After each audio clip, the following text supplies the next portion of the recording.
dia kita ampun dulu. Mana ni dah? Ya. Bismillahirrahmanirrahim.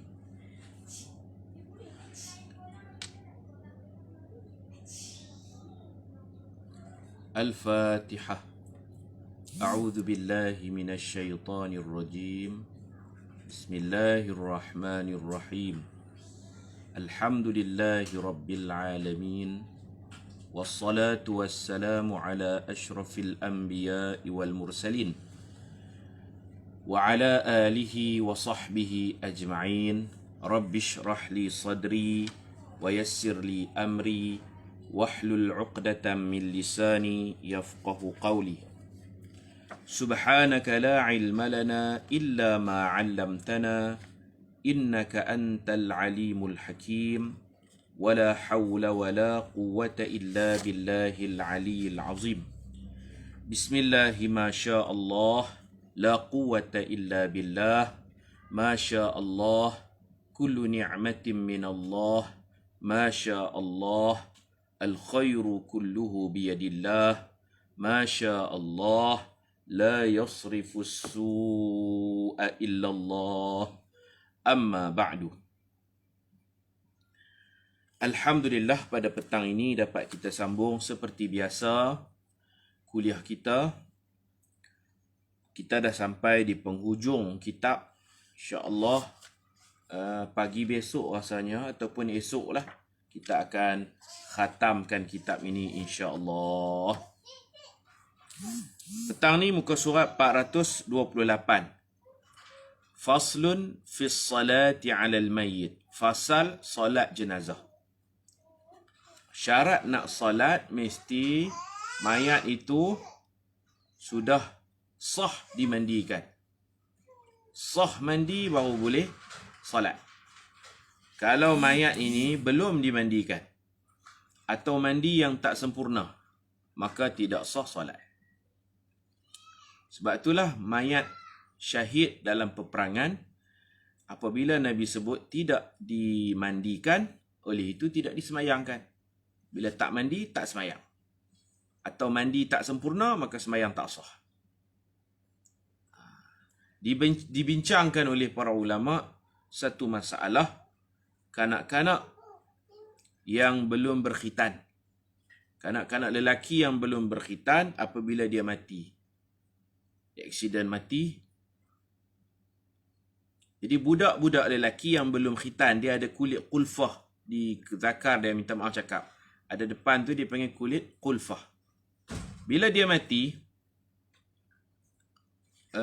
mandi mayat tak sempurna. Mandi mayat tak sempurna kerana ada kulit yang menghalang. Kulit qulfah dia tu. Maka mandinya tak sempurna. Macam mana nak semayang mayat? Bila mandi tak sempurna, tak disemayang. Tak sah solat. Tak sah mandi, tak sah solat.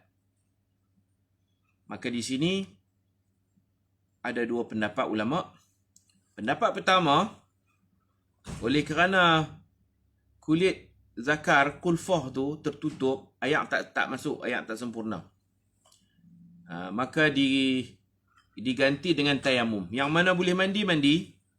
Untuk kulit yang menghalang air di kemaluan tu, yang tu kita tayamum. Maksudnya mandi seluruh badan, kemudian ambil debu, sapu dekat muka budak ni yang belum bersunat ni, sapu di mukanya, niat tayamum untuk zakarnya yang tidak sempurna air.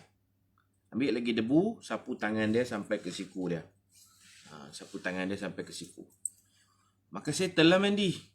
Yang mana boleh mandi, mandi. Yang untuk zakar yang belum khitan tu kita sempurnakan dengan cara tayamum. Mandi campur tayamum. Mandi untuk seluruh badan, tayamum untuk qulfah dia tu. Kulit qulfah yang menutup zakar dia. Okey, dah settle mandi baru boleh semayang. Itu cara dia.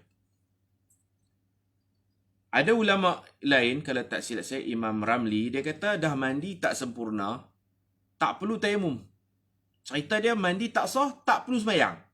Bila mandi tak sempurna, tak perlu semayang. Tanam terus. Terus tanam. Gugur kewajipan mandi. Bila tak wajib mandi, tak wajib semayang, maka hukumnya seperti orang mati syahid. Dia bukan mati syahid, seperti mati syahid. Tapi pendapat yang muktamad ialah mandi kena, tayamum pun kena. Mandi untuk badan, tayamum untuk zakar tu. Bukanlah maksud tayamum ni ambil debu, sapu dekat anu dia tu. Ambil debu, sapu kat angry bird dia. Bukan. Tayamum ni sapu muka, debu sapu muka. Kemudian yang kedua debu sapu tangan sampai ke siku. Faham tak? Poin dia bila dah sempurna mandi, maka boleh semayang. Tak sempurna mandi, tak boleh semayang. Mayang tak sah, ke bumi pun tak sah. Ada mayat yang memang tak boleh mandi. Tak boleh mandi. Maka boleh tayamum. Tayamum sajalah. Ambil debu, sapu muka dia, ambil debu, sapu tangan dia sampai ke siku, niat menggantikan mandi. Bila tayamum, bolehlah semayang. Main jenazah, kemudian kebumikan. Semayang jenazah, kemudian kebumikan. Dan ada satu kes lagi lebih kritikal. Mandi tak boleh, tayamum pun tak boleh. Dibincang dalam kitab fiqh. Kalau mayat ni mandi, dia tak boleh kena ayak. Tak boleh kena ayak. Tak boleh tayamum. Oh, yang ni problem besar. Kalau macam tu sepakat ulama mazhab Syafi'i kita ni dan juga mazhab-mazhab lain, dia ni dipanggil faqidut tahurain. Dia ni jenis tak boleh kena ayak, tak boleh kena debu. Maka kita tak mandi dan tak tayamum dia. Dan dia tidak disemayangkan, terus tanam aja. Seakan-akan dia macam orang mati syahid. Tak mandi, tak semayang, terus tanam. Jadi dia hanya kafan, tanam. Kafan, tanam. Faham tak? Proses dia mandi, tak boleh mandi. Tayamum, tak boleh mandi tayamum. Okey, terus kafan. Lepas kafan, semayang nak? Semayang tak boleh. Sebab mayat ni tidak dimandikan, tidak dikafankan, terus saja. Terus apa? Terus kebumikan. Jangan duduk sedih, ya. Jangan duduk toyak sedih pula. Toyak sedih lah. Abang kita ni orang tak bagi mandi, tak tayamum, terus tanam je. Kapan tanam? Orang lain 4 benda. Mandi, kafan, semayang, tanam. Abang kita, kafan, terus tanam. 2 benda ni tak buat. Kafan, tanam. Mandi tak, semayang tak. Jangan sedih. Itu memudahkan. Islam menggugurkan kewajipan solat. Tak payah sedih. Patutnya Alhamdulillah. Menyamai seperti orang mati syahid. Menyamai, bukan mati syahid lah. Mati syahid lah. Perang dalam medan peperangan, mati dalam ma'rakah tu. Cuma hukum dia ambil hukum macam orang mati syahid. Harap-harap dapat faham lah tu. Ada soalan ke tadi? Jadi sebelum kita nak baca bab semayang, kita kena sempurnakan dulu bab mandi. Kebiasaan masyarakat kita sekarang untuk kes kanak-kanak yang apa tu? Yang belum khitan ni selalu orang buat macam mana? Itu saya tak tahu. Kalau mandi saja memang tak sah. Sebab kemaluan dia tu tak sampai ayak. Nak panggil doktor mudim mai kerat, tak boleh. Sebab Allah sebut, وَلَقَدْ كَرَّمْنَا بَنِي Adam. Allah kata kami muliakan anak Adam. Bila dia mati, tak boleh potong. Panggil tok mudim mai kerat, dosa. Itu mencemarkan, menjatuhkan maruah mayat. Mayat kena mulia. Tak boleh. Waktu hidup potong tak apalah. Dah mati baru nak main potong, tak boleh. Dah anu dia tak potong, kita potong. Tak boleh. Tak boleh potong. Macam mana buat? Ada pendapat kata, dah mandi pun tak sempurna, baik tak payah mandi. Terus tanam. Tapi Ibnu Hajar Al-Haytami dia kata, mandi yang mana tak boleh kena ayak, cover dengan tayamum. Lepas tu semayang, kebumikan. Ada mayat, mandi tak boleh, tayamum saja. Tayamum saja. Sapu muka dia, niat menggantikan mandi. Sapu tangan sampai siku, niat menggantikan mandi. Niat waktu sapu muka tu. Sapu debu di muka, niat ganti mandi. Sapu tangan sampai siku, tak payah niat apa-apa, tak apalah. Lepas tu semayang, tanam. Kalau mayat ni, ayak tak boleh kena, debu tak boleh kena. Apa perlu buat? Kafan dan kebumikan terus. Tidak perlu mandi, tidak perlu tayamum dan tidak perlu semayang. Begitu. Jadi kalau mayat yang belum berkhitan, kalau mandi saja, tak sah mandi, maka tak sah semayang. Cara dia ialah mandi untuk badan, tayamum untuk kemaluan. Kalau mu'allaf yang tak sempat sunat, ya sama, ya, tak kira siapa pun lah. Dia bukan masalah khitan sebenarnya. Kalau ada, mungkin muka dia ni tak boleh kena ayak. Badan boleh. Jadi kita mandi daripada tengkuk leher ni ke bawah, mandi mayat. Muka ni tak boleh kena ayak. Doktor larang. Jadi kita akan tayamum untuk muka lah. Badan kita mandi untuk muka kita tayamum. Kalau boleh tayamum lah. Begitu. Kalau kaki tak boleh kena air, seluruh badan mandi, kemudian kita ambil debu, sapu di muka dia, niat tayamum untuk kaki. Macam tu lah. Walaupun dalam kitab sebut zakar, tapi kiaskanlah mana-mana anggota yang terhalang air, maka ditayamumkan. Mandi beserta tayamum. Okey, jelas no? Lepas tu baru kita boleh pergi semayang. Kalau mandi tak betul, ataupun juru mandi ni dia tak urus mandi tu dengan sempurna, semayang hatta kalau dah ke bumi dah pun, dah ke bumi kan, kemudian baru terdedah kata tukang mandi ni dia duk mengelamun apa atau dia duk jurus kaki mayat aja. Dia tak mandi dengan sempurna. Dah ke bumi kan dah pun. Dah ke bumi kan. Wajib dibongkar, korek balik, buat balik mandi. Sebab bila tak mandi, semayang tak sah, ke bumi tak sah, kena buat balik mandi semula. Jadi mayat dah dikebumikan, wajib dibongkar tanah, dikeluarkan mayat dalam dua keadaan. Keadaan pertama, dada mayat tidak menghadap kiblat. Keadaan kedua, mayat tidak dimandikan atau mandi tak sempurna, kena buat balik mandi. Lepas tu kena semayang lagi. Itu baru kebumikan. Okey, macam tu. Bismillahirrahmanirrahim. Fasal solat jenazah. Thumma yusalla alaih, kemudian mayat disemayangkan. Semua umat Islam bersepakat atas hukum fardu kifayah solat jenazah apabila ada kematian di kalangan muslimin, kecuali mati syahid di dalam peperangan. Syahid yang dia mati dalam medan perang. Kalau dia luka dalam medan perang, dibawa balik rawat di hospital ke, kemudian dia meninggal di hospital, maka yang tu kena mandi macam biasa. Mati dalam medan peperangan, yang tu yang tak dimandikan, tak disemayangkan. Ustaz, kes kematian COVID difahamkan tayamum di atas pembalut saja. Tayamum atas pembalut tak jadi tayamum. Tayamum ni rukun dia debu, dia ada syarat dia debu yang suci. Rukun dia muka dengan tangan. Tangan ni, hatta tangan ni kalau pakai cincin pun kita kena cabut buang. Pakai jam pun kita buang supaya debu tu kena. Cuma tak wajib merata debu, dia bukan macam ayak. Ayak kena bagi rata celah ni. Tapi kena buang lah cincin, jam ni. Kalau kita sendiri nak tayamum, kita yang hidup ni, kita nak tayamum untuk diri kita, kena buang ni jam ni. Buang jam, buang cincin. Maknanya kena bagi debu tu sentuh kulit. Tayamum atas apa? Atas plastik pembalut, tak nama tayamum. Mandi tak, tayamum tak.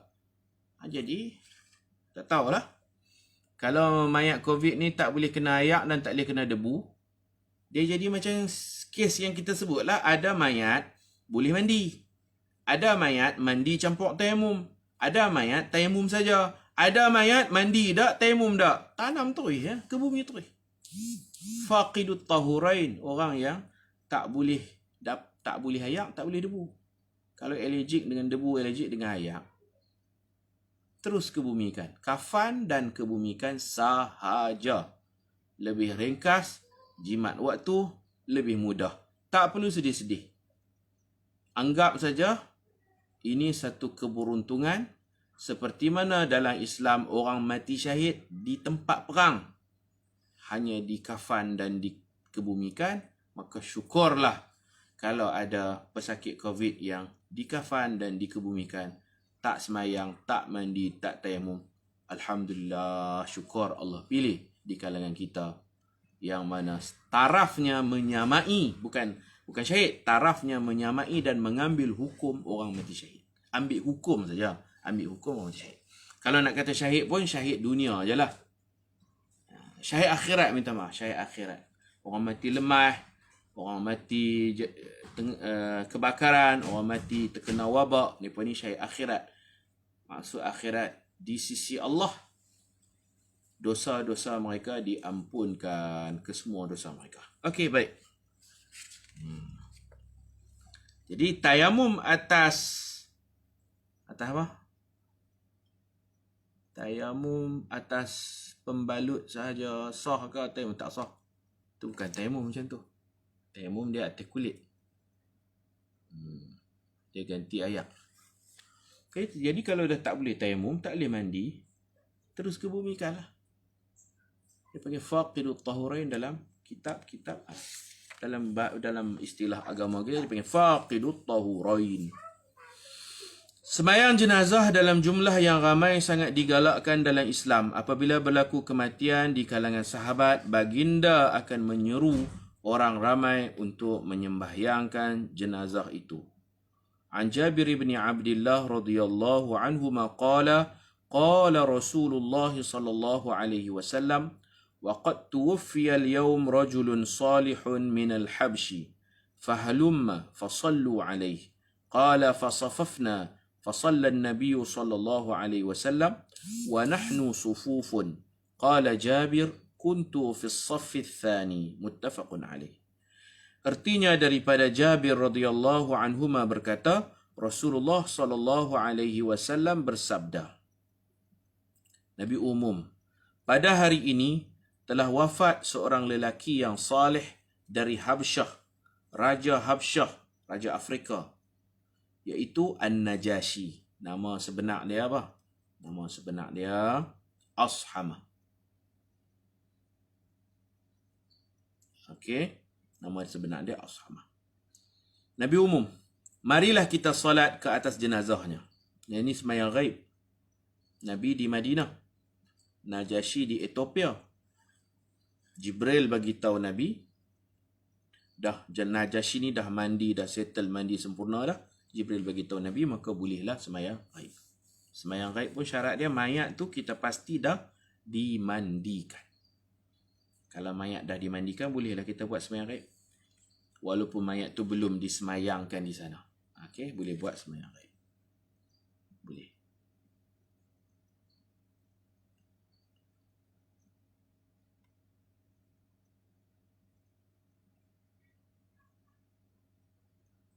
Okey, tak apalah masalah COVID ke apa ke. Kalau memang dia tak boleh dimandikan, kita tayamum. Mandi. Pilihan kedua tayamum. Pilihan ketiga tak mandi, tak tayamum, terus kebumikan.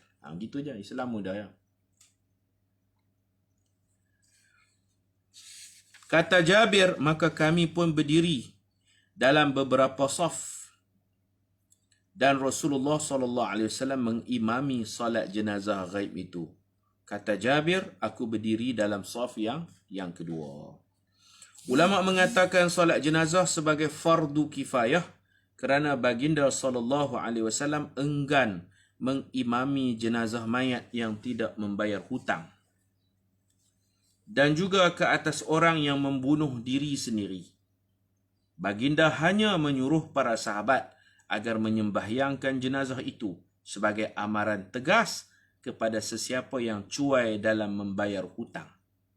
Dan mereka tahu bahawa membunuh diri merupakan dosa besar. Sekiranya hukum solat jenazah adalah fardu ain. Fardu ain ini wajib ke atas setiap individu Muslim yang mukallaf.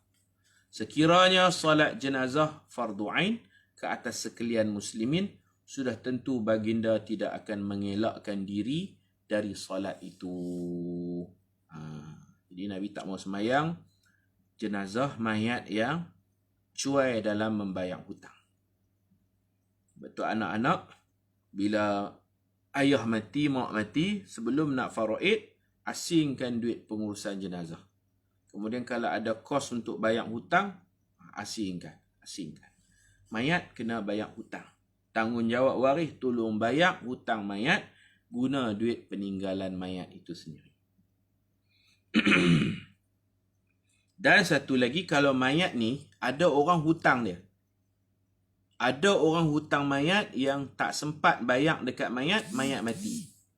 Mereka kena bayar juga. Mereka kena bayar juga dekat keluarga mayat. Sebab hutang, siapa-siapa hutang mayat, kena bayar. Jumlah bayaran tu dikira pusaka dan akan difaraidkan. Tadi ada sahabat tanya, contohlah soalan dia hutang mak dia 2,000. Beli kereta ke, beli motor ke, hutang mak 2,000. Hutang mak 2,000. Kemudian tak sempat bayar, mak mati. 2,000 tu kena bayar tak? Kena. Sebab 2,000 tu akan dipecah faraidkan. Jangan kata, dah mak mati, aku hutang 2,000, aku nak bayar, tapi mak mati dah, kira halal lah. Tak payah bayar. Dah. Kena bayar. Kena bayar dan 2,000 tu akan dibahagikan sesama waris. 2,000 tu kira pusaka. Eloknya bayar awal-awal. Bayar awal-awal, kita akan tengok setelah ditolak duit mak, duit pengurusan mayat mak tolak. Kalau mak masuk khairat, tak apalah, guna khairat punya. Kalau mak tak masuk khairat, tolak pengurusan mayat, tolak hutang piutang mak, tolak apa lagi mak ada fidyah yang tak selesai, bayar fidyah, tolak. Kita tengok jumlah bersih berapa? RM4,000 contoh. Mak ada tinggal baki RM4,000.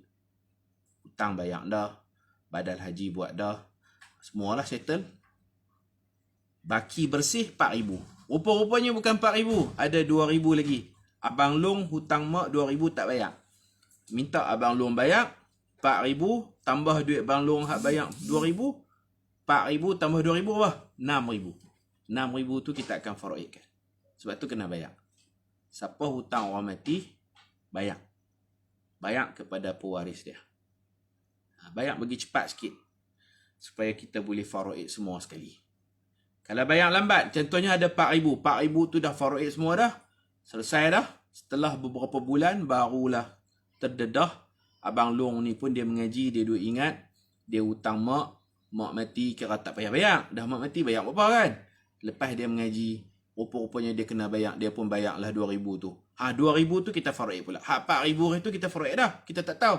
RM2,000 ni duit hutang baru sampai. Kita akan bahagikan RM2,000 tu sesama waris. Tak boleh, tak bayar. Siapa hutang orang mati, bayar kepada pewarisnya.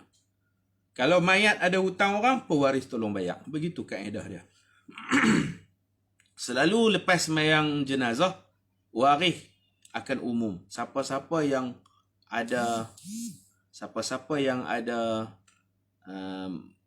siapa-siapa yang ayah saya ada hutang, siapa-siapa yang mak saya ada hutang, mai tuntut kat kami. Mai tuntut kat kami, kami bayar. Kami bayar tu boleh jadi guna duit anak-anak, ataupun yang terbaik guna duit peninggalan si mati. Dia hutang, dia tinggal duit, guna duit dia lah bayar. Kita nak tengok untung bersih hak faraid tu berapa. Tolak kos ni. Siapa-siapa yang si mati ada berhutang, tuan-tuan mai tuntut kami, kami bayar. Seluruh orang umum macam tu. Satu rangkap je. Saya cadangkan tambah sikit lagi. Tambah macam mana? Siapa-siapa yang ayah saya ada hutang, mai tuntut kat kami, kami bayar. Dan, tambah dan. Dan siapa-siapa yang berhutang dengan ayah kami, sila bayar kepada kami. Boleh tak tambah gitu? Sebab ada orang dia fikir aku hutang dia tu mati dah, tak apalah, aku doakanlah dia, aku tak payah bayar. Buat dua rangkap. Rangkap pertama, kalau ayah saya ada hutang siapa-siapa, mai tuntut dekat kami pewaris. Dan kalau hampa hutang dengan ayah kami yang mati ni, hampa bayar kat kami. Sebab kami nak faraid. Malukah nak umum macam tu? Memang kena macam tu. Setengah orang duduk ingat, aku nak bayar hutang, mayat mati dah, tak payah bayar. Banyak cantik. Mayat ada isteri, mayat ada anak. Apatah lagi kalau mayat tu ada anak-anak kecil, anak yatim. Kita pula hutang dia tak bayar. Kita telah mengabaikan pembayaran hutang. Yang kedua, kita makan harta family tu ada anak yatim, makan harta anak yatim. Mayat hutang, waris bayar. Siapa hutang mayat, mai bayar dekat waris. Begitu. Kena tegas. Jangan malu lah, umum. Lepas main jenazah, pegang mikrofon, umum. Tuan-tuan, kalau ayah saya ada berhutang dengan siapa-siapa, kena ada bukti lah.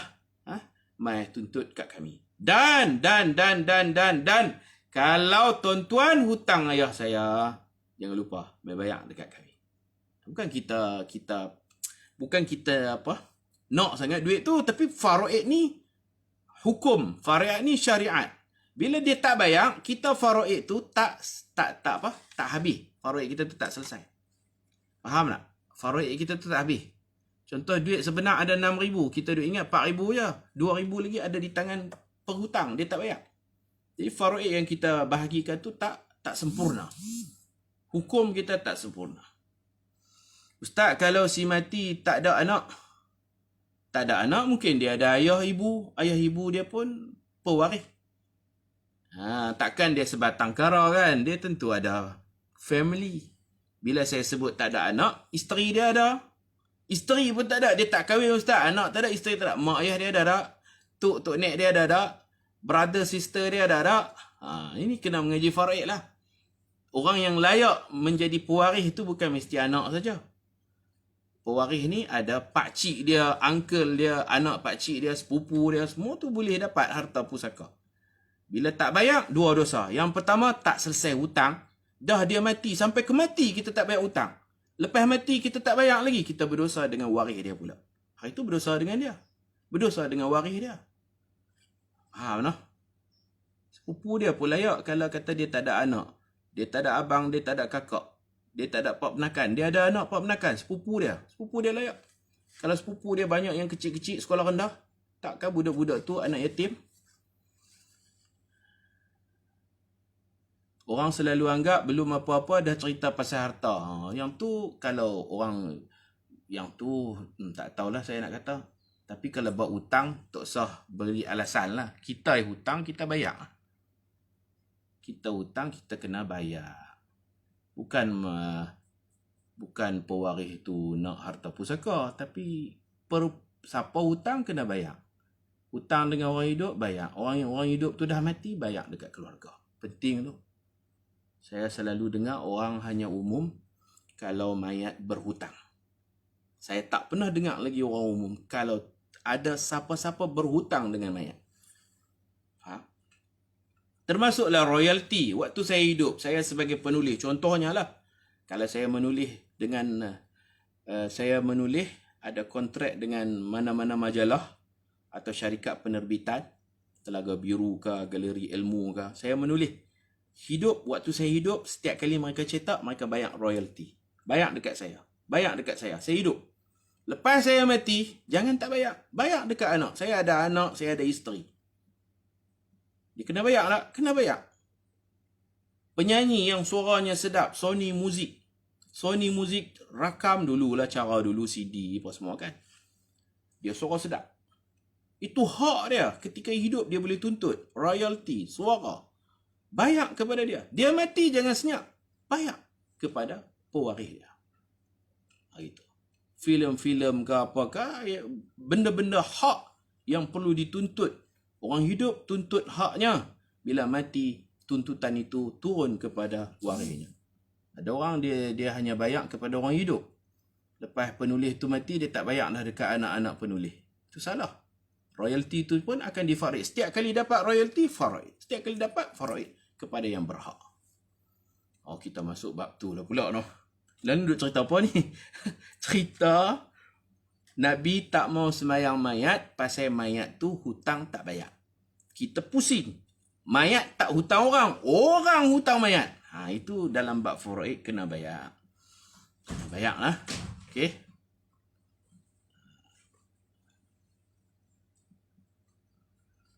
Ustaz, seorang mati dan banyak tinggalkan hutang. Allahu Akbar. Semasa hidup dia banyak hutang dan tak meninggalkan harta. Adakah berdosa kiranya isterinya tak mampu untuk membayar hutang si mati? Kerana semasa hayatnya si mati tak menyara keluarga dengan sempurna. Itu tak wajib. Bayar hutang guna duit peninggalan si mati. Itu yang wajib. Si mati meninggalkan 50,000. Jangan faraid 50,000 tu. Tolak dulu kos hutang, haji badal, fidyah, apa kewajipan-kewajipan yang perlu diselesaikan. Itu kalau si mati berduit lah. Kalau si mati tinggal hutang, duit tak tinggal, tak wajib keluarga bayar. Siapa mampu, tolonglah bayar. Tapi tak wajib. Nak suruh isteri bayar, isteri pun tak ada duit, tak wajib bayar. Isteri tak wajib bayar. Baik, kita sambung. Kita tengok hadis ni. Ada dua dalil semayang mayat fardu kifayah. Maksudnya fardu kifayah tak wajib kepada semua orang.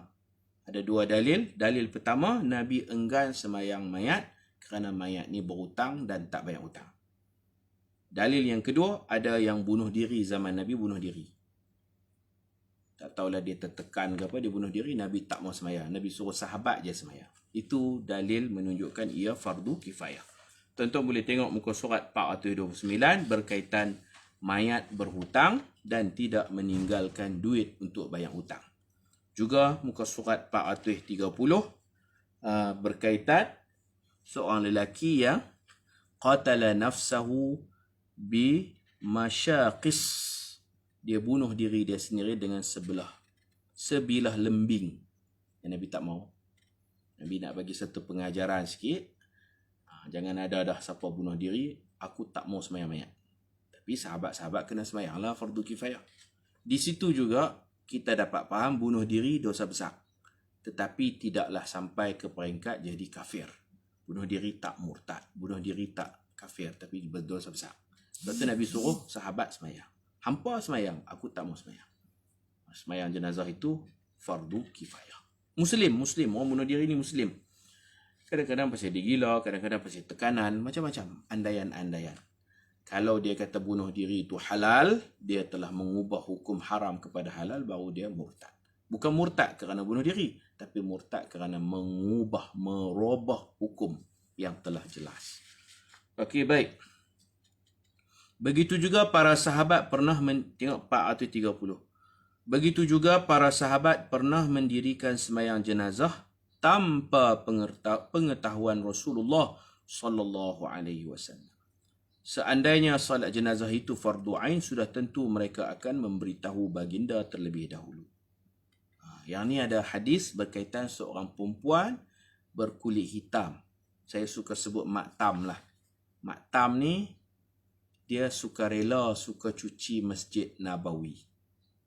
Ada riwayat kata paktam, ada riwayat kata maktam. Jadi berbeza pendapat, yang mati tu laki ke perempuan tak penting. Yang penting dia hitam, sifat mulia dia siap sukarela masjid, cuci masjid. Cuci masjid dengan sukarela. Dia mati malam. Sahabat urus mandi, kafan dan semayang malam tu. Boleh tak semayang malam? Boleh. Semayang malam tu, kemudian kebumikan malam tu di Al-Baqi'. Esoknya Nabi tengok selalu maktam ni duk main masjid, duk cuci masjid. Buang habuk, cuci tek cicak, apa semua, bersih masjid. Nabi tak nampak. Hari kedua, Nabi tak nampak. Hari ketiga, Nabi tak nampak. Hari keempat, Nabi tak nampak. Nabi ni, dia yatafaqqad. Dia perasan tu, siapa ada, siapa tak ada. Hak duk biasa main masjid, tiba-tiba tak main. Nabi ambil berat. Yatafaqqad ni ambil berat. Kehadiran. Nabi tanya sahabat, mana pi maktam yang selalu duk cuci masjid, duk lap dinding, tiang, sapu sampah, mana pi? Sahabat bagi tahu dia dah meninggal dunia. Nabi macam nak marah juga. Nabi kata, awak kenapa tak bagi tahu saya? Afala azantumuni, kenapa tak bagi tahu saya? Saya rapat no dengan dia. Maka ada yang kata, alah, dia tukang cuci masjid ya. Dia bukan sahabat yang kenamaan, nama pun tak tahu. Kita panggil maktam, kulit hitam. Nabi marah. Nabi kata, tukang cuci masjid ni satu pekerjaan yang mulia di sisi Allah. Kenapa tak bagi tahu? Nabi marah-marah. Maka ada yang bagi alasan, dia mati malam, kami tak mau ganggu tidur Nabi, rehat Nabi. Ada yang bagi alasan macam tu. Nabi pun tak edit nak marah. Tadi Nabi mengamuk. Kerana mereka kata, alah, kerja cuci masjid macam tu. Nabi marah. Seolah-olah mereka apa? Mereka meremehkan kerja maktam ni. Nabi kata tu kerja yang sangat-sangat mulia, membersihkan masjid. Ada yang bagi alasan dia mati malam, tak mau kacau Nabi apa semua, tak apalah. Kemudian Nabi kata, bawa aku tunjuk di mana kubur dia. Sahabat pun tunjuklah kubur Baqi' tu, mana kubur maktam tu. Maka Nabi semayang di atas kubur, semayang di kubur dia. Dan Nabi bagi tahu, Allah terangkan, Allah menerangi semua pusara kubur dengan sebab aku semayang. Aku semayang khusus untuk maktam ni. Tapi cahaya tu bertebaran. Pakat dapat berkat dengan semayang Nabi atas kubur. Okey, tu cerita dia. Boleh baca lah 430 tu. Tukang cuci masjid. Jadi solat Nabi di atas kuburnya itu bukan solat qada. Kerana meninggalkan satu kewajipan. Tak. Tetapi sebenarnya untuk menyatakan kemuliaan si mayat itu dan menghargai jasa baiknya membersihkan masjid ketika hayatnya. Kita duk nampak orang yang kerja doktor tu mulia, engineer, pensyarah, arkitek, Tapi bagi Nabi, orang yang kerja yang ada kaitan dengan agama, itu yang sangat mulia di sisi Nabi. Nabi mengangkat kedudukan orang yang ajak iqra'. Nabi mengangkat kedudukan orang yang ajak qiraati. Nabi angkat kedudukan orang yang ajak alif bata. Guru lah. A, B, C, alif bata. Disebut oleh Nabi. Walaupun bidang kedoktoran itu satu profesional fardu kifayah yang penting. Tapi bila Nabi nak cakap, Nabi cakap apa? Nabi cakap tukang cuci masjid mulia. Nabi cakap orang ajak alif bata ABC mulia. Kita tak nafikan doktor sumbangan-sumbangan ni kan. Tapi kalau kita teliti hadis Nabi, apa yang Nabi cakap? Nabi cakap, khairukum man ta'allama al-Quran wa 'allamahu. Sebaik-baik pekerjaan kamu belajar Al-Quran dan ajar Quran. Dia mula-mula dulu dia belajar. Lepas tu dia mengajak pula. Jangan pandang lekeh. Nabi kata kalau guru Quran tu pun duk rasa, lah aku ajak qiraati aja, iqra' je. Mereka tu doktor, engineer, aku ajak alif bata je. Jangan pandang lekeh. Nabi kata siapa pandang lekeh orang yang macam ni, faqad istasghara ma 'azzamahu Allah. Dia telah memperkecilkan sesuatu yang besar pada pandangan Allah. Faqad istasghara ma 'azzamahu Allah. Dia telah memperkecil-kecilkan sesuatu yang besar pada pandangan Allah dan Rasulnya. Jadi, begitulah. Saya teringat dulu, waktu saya darjah 5, saya pun tergelak juga sebab saya tak faham. Saya darjah 5, cikgu tanya, cita-cita masing-masing. Ni cita-cita apa? Cita-cita apa? Saya dulu cita-cita nak jadi Perdana Menteri. Tapi lah dah dah. Dulu cita-cita bila cikgu tanya, kamu nak jadi apa? Saya nak jadi Perdana Menteri Malaysia. Hebat tu, takbir. Allahu Akbar. Darjah 5. Dululah dah ubah cita-cita. Ada kawan nak jadi doktor, tapi ramai yang nak jadi polis. Polis kan pakai seragam. Darjah 5. Polis, tentera, bomba ni banyak lah. Banyak yang nak jadi polis sebab boleh pegang pistol, pegang senapang. Banyak yang macam tu. Tapi ada seorang kawan saya ni, ayah dia, Ustaz Kamal kata saya sokong YB. Itu cerita dululah. Baik.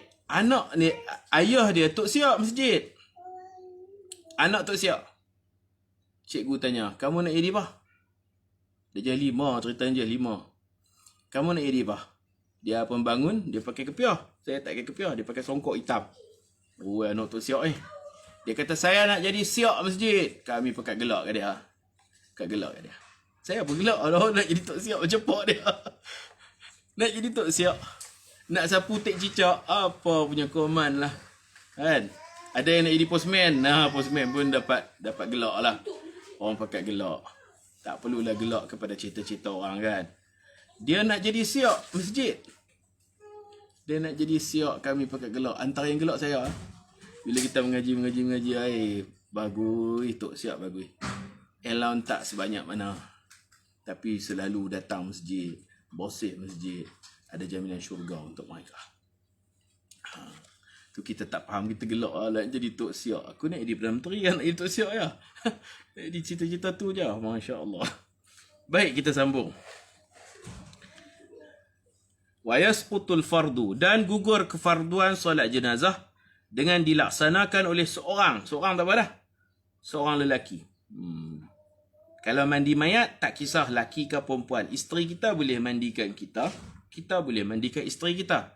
Ada seorang memandikan mayat. Okey dah, sah dah. Semayang mayat pula, nak gugur fardu kifayah ni mesti seorang lelaki. Seorang lelaki semayang gugur. Tetapi tidak gugur kefarduan dengan dilaksanakan oleh orang perempuan sahaja. Sedangkan di situ ada orang lelaki. Kalau orang perempuan je semayang tak gugur. Kalau ada lelaki lah. Jika tiada lelaki selain golongan perempuan, kampung tu tak ada orang lelaki, ada orang perempuannya, maka solat itu diwajibkan kepada wanita dan gugurlah kefarduan dengan mereka. Ni pas semayang pun gugur dah. Alhamdulillah. Dalam kitab yang lebih dalam sebut, kalau mayat ni mati, jin bagi mandi pun sah. Manusia boleh bagi mandi, manusia lelaki atau perempuan atau jin. Jin pun dia makhluk Allah. Dia ada akal, dia pun mukallaf. Orang panggil jenis mukallaf. Jin bagi mandi, boleh? Orang mukallaf boleh bagi mandi. Sah. Orang haid boleh bagi mandi tak? Boleh. Ustazah ni haid. Orang panggil dia mai bagi mandi. Bagi je lah mandi. Tak ada masalah. Orang haid boleh bagi mandi mayat. Ataupun kalau dia rasa tak selesa, dia jadi ketua je bagi arahan. Orang lain bagi mandi. Tapi di sudut hukum tak apa. Perempuan haid boleh memandikan jenazah. Disunatkan solat jenazah secara berjamaah. Tengok nombor 2 di bawah. Disunatkan solat jemaah secara berjamaah sekurang-kurangnya 3 saf. Sekurang-kurangnya 3 saf.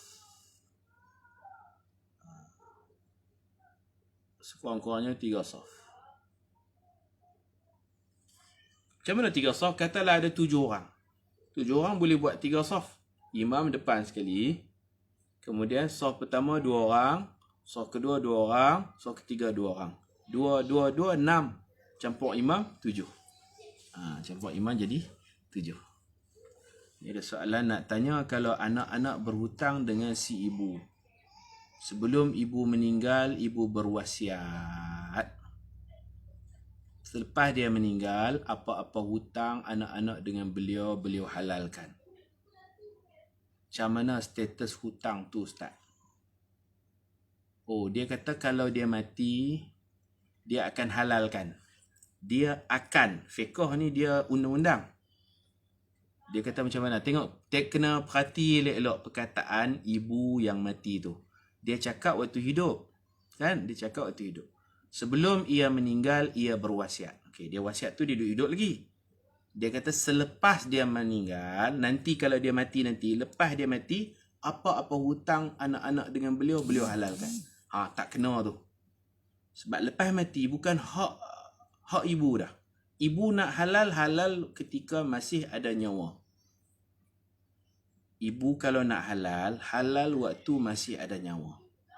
Atau ibu kata, kalau mak dah tenat, dah sakaratul maut, mak halalkan. Tu okey. Tu okey. Kalau mak dah sakit, teruk, mak halalkan. Itu okey sebab dia masih ada nyawa. Kalau mak kata, lepas mak mati, kalau anak-anak hutang ibu, ibu halalkan, yang tu tak sah. Sebab bila dia mati, dia cakap tu jadi wasiat. Pelaksanaannya lepas mati, dia halal. Tak boleh. Itu dikira wasiat kepada pewaris, tidak sah. Hutang kena bayar juga. Kalau ikut apa yang saya amati kata-kata ibu ni, bagi saya, itu tidak sah. Tak tahulah kalau ada asatizah alim kata sah, wallahualam lah. Bagi saya nampak itu dah sebut pewasiat.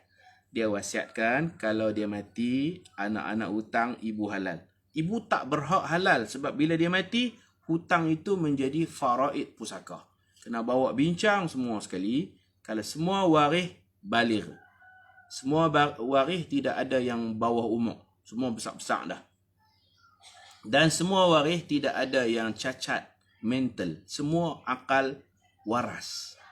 Kena buat bincang. Bincang ni selepas dia mati. Kena buat mesyuarat. Perbincangan ketika ibu masih hidup itu tidak sah. Persetujuan mesti setelah dia mati. Dia mati, urus apa semua, tengok bincang. Jangan gaduh lah. Buat mesyuarat, bincang. Kalau semua waris bersetuju. Setuju bila? Setuju setelah ibu meninggal. Persetujuan setelah, saya tekan banyak kali. Persetujuan ba'da mautil mayyit. Setelah mayat mati, berlaku persetujuan. Dengan syarat semua waris besar-besar, dewasa. Tak ada yang sekolah rendah. Tak ada yang bawah umur. Semua waris okey. Tak ada yang cacat mental, gila, nyanyuk. Semua okey.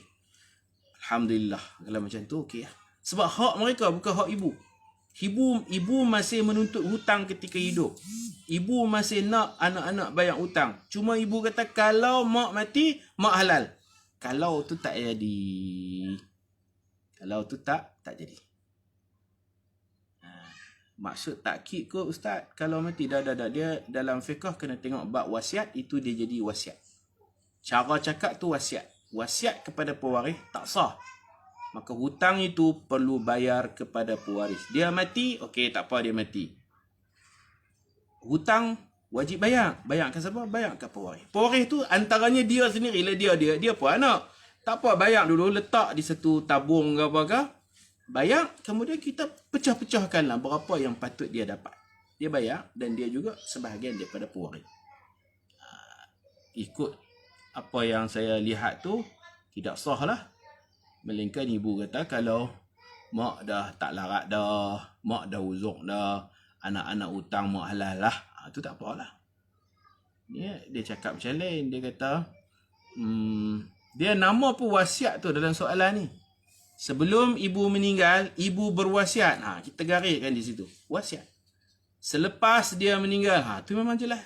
Sesuatu hasrat yang nak buat lepas mati tu namanya wasiat. Dia kata kalau lepas dia mati dia halal. Tak boleh tu. Dia halal, okeylah dia halal. Tapi bukan hak dia untuk halal. Lepas dia mati jadi pusaka. Hak siapa? Hak pewaris. Kalau kita adik, kita ada abang, ada kak, kita tak boleh pegang. Mak halal, aku tak payah bayar. Mak tak ada hak untuk halal. Abang nak, kak nak. Mungkin mereka perlukan duit. Ni yang duk jadi bergaduh. Ini yang duk jadi bergaduh. Dia enggan bayar. Pasal dia kata, mak kata dah, kalau mak mati, mak halal. Aku hutang mak 50,000. Mak kata dah, mak halal. Dia duk pegang macam tu.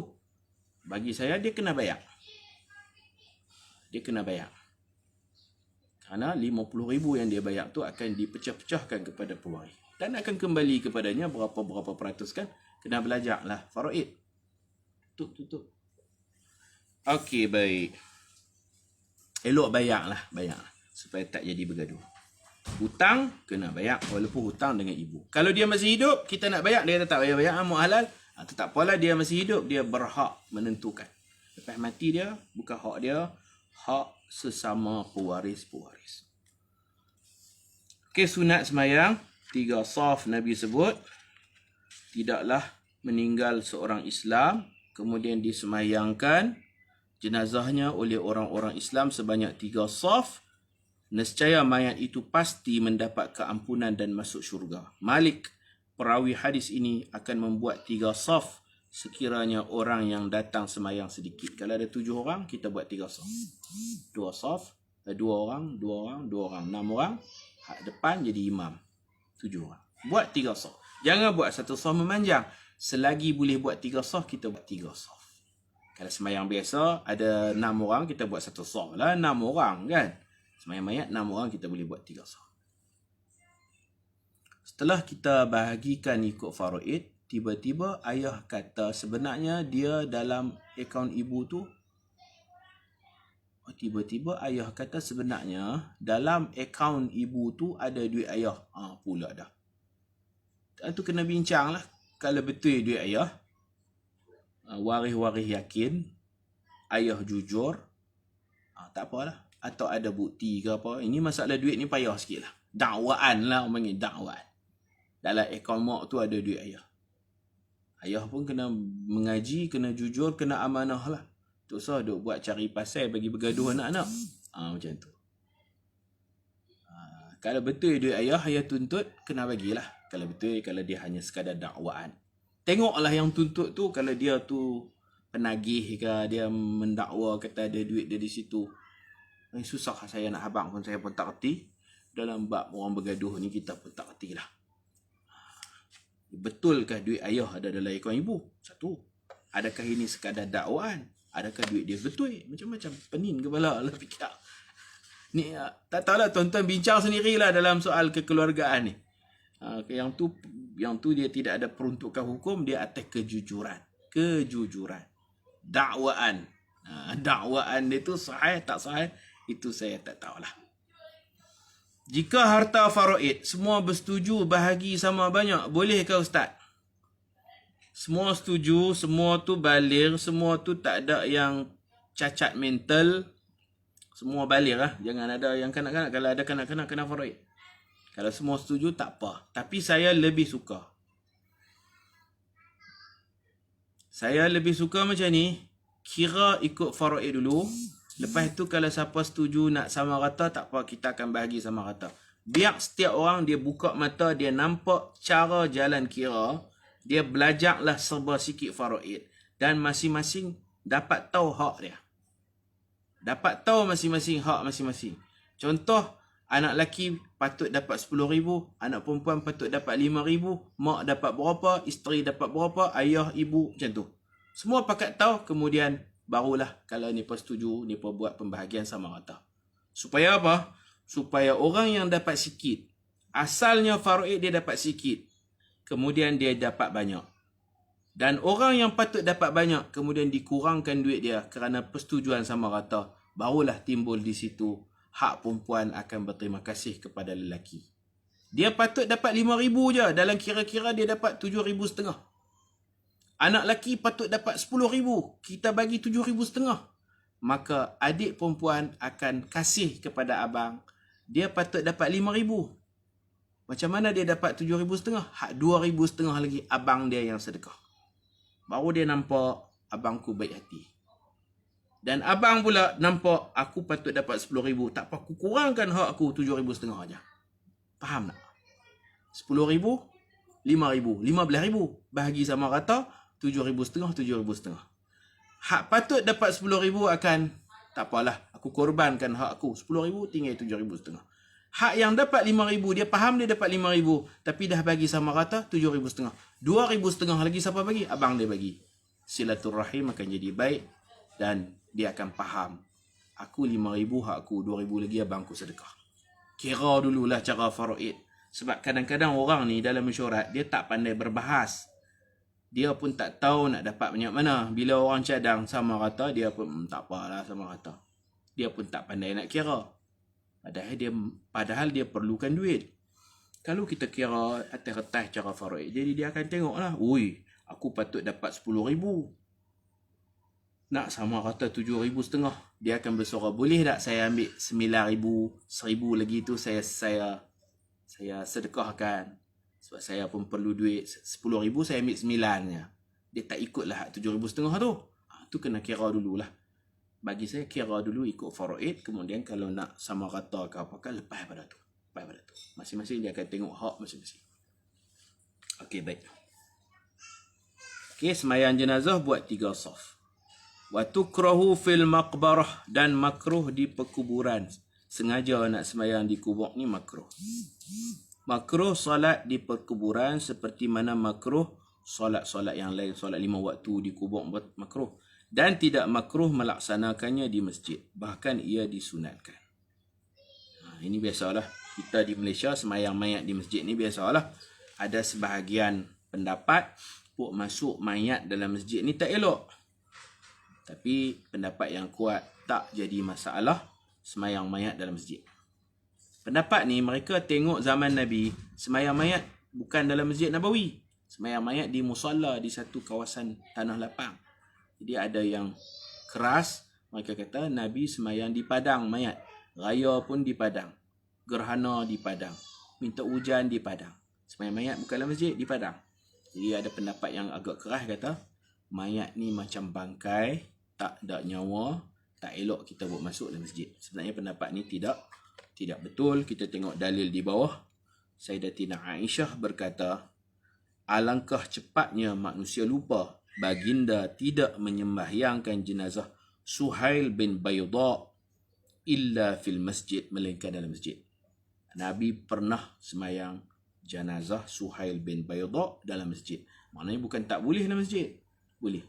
Tu Nabi sembahyang di padang pasal apa? Pasal selalunya ramai tak celus, tak buat masjid tu sembahyang di padang. Kalau kata masjid kita besar, muat, elok kita sembahyang di masjid. Sama lah sembahyang raya. Mana lebih elok, masjid ke padang? Masjid lah, masjid besar sekarang. Nabi sembahyang di padang. Yalah, zaman Nabi dulu masjid tak muat. Sekarang masjid dah muat. Kita tak perlu sembahyang di padang. Kita sembahyang di masjid, berbumbung, ada aircon, selesa. Kenapa nak pergi sembahyang di padang dengan tak ada kipas, tak ada aircon, dengan berpeluh? Begitu. Ada orang dia fikir zahir, Nabi sembahyang raya di padang, kita pun sembahyang di padang. Fikir selapih orang bagi. Sedangkan para ulama, mereka mempertimbangkan masjid ada i'tikaf, masjid tempat yang mulia. Nabi sembahyang di padang tu kerana maslahat. Berbeza situasi masjid sekarang dengan situasi Masjid Nabawi dulu. Kecil, tak muat, tak dapat menampung jumlah yang ramai. Ustaz, kalau yang datang solat jenazah tu 4 orang. 4 orang nak buat macam mana? Boleh buat 3 saf juga. Tak tahu nak adjust 3 saf macam mana. Kalau 4 orang, 2 saf je lah. Saf pertama 2 orang, saf kedua 2 orang. 4 orang tak boleh buat 3 saf. Atau buat 1 saf.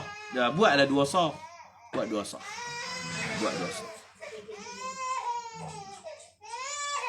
Wa aula salat, dan orang yang paling layak menjadi imam solat jenazah ialah orang yang paling layak memandikannya di kalangan kaum kerabatnya.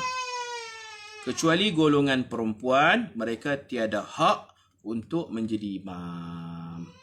Isteri boleh mandikan suami, tapi isteri nak jadi imam sembahyang tak boleh lah. Macam tu. Dia kata siapa yang paling elok memandikan, orang itulah yang paling elok menyembahyangkan. Kita berhenti dekat ni dulu. Esok kita sambung lagi insya-Allah. Mungkin esok kita dapat khatam kitab ni. Petang esok insya-Allah. Selalunya kalau khatam kitab ni kita buat kenuri lah. Kenuri bersyukur dengan nikmat Allah khatam kitab. Tapi nak buat kenuri macam mana? Pakat duduk jauh-jauh. Buat kenuri di rumah masing-masing insya-Allah. Kenuri khatam kitab. Kitab apa ni? Berapa harga? Boleh kami pergi ambil. Kalau dekat boleh main ambil, tak apa. Boleh ambil dekat. Kalau dekat dengan rumah saya lah. Harga sebuah RM15. Kalau postage RM8. Harga RM15, tapi saya ambil RM20 je. 23, tak apa, bayar RM20 saja. Termasuk kos penghantaran insya-Allah. Kitab 40 hadis jalan Nabi Muhammad bercerita. Rasanya pagi Selasa kita boleh baca kitab tu insya-Allah. Insya-Allah. Buat kenuri di rumah masing-masing, makan pulut kuning. Kata Ibnu Zainul. Insya-Allah. InsyaAllah. Kalau dekat, kita boleh berhimpun. Tapi SOP pula kan, kalau dulu, suasana dulu, kita boleh berkumpul. Makan sama-sama seronok lah. Meraihkan majlis selesainya kitab. Kita tebal ni. Tebal ni. 76 kali dah siri, baru boleh khatam. 76, 78 campur esok. Wallahu a'lam bissawab. Wa sallallahu ala sayyidina Muhammad. وعلى آله وصحبه وبارك وسلم والحمد لله رب العالمين. اللهم فقهنا في الدين وعلمنا التأويل واجعلنا من عبادك الصالحين. ربنا آتنا في الدنيا حسنة وفي الآخرة حسنة وقنا عذاب النار. وصلى الله على سيدنا محمد وعلى آله وصحبه أجمعين. والحمد لله رب العالمين. سبحانك اللهم وبحمدك أشهد أن لا إله إلا أنت أستغفرك وأتوب إليك. بسم الله الرحمن الرحيم. والعصر إن الإنسان لفي خسر إلا الذين آمنوا وعملوا الصالحات وتواصوا بالحق وتواصوا بالصبر. السلام عليكم ورحمة الله وبركاته.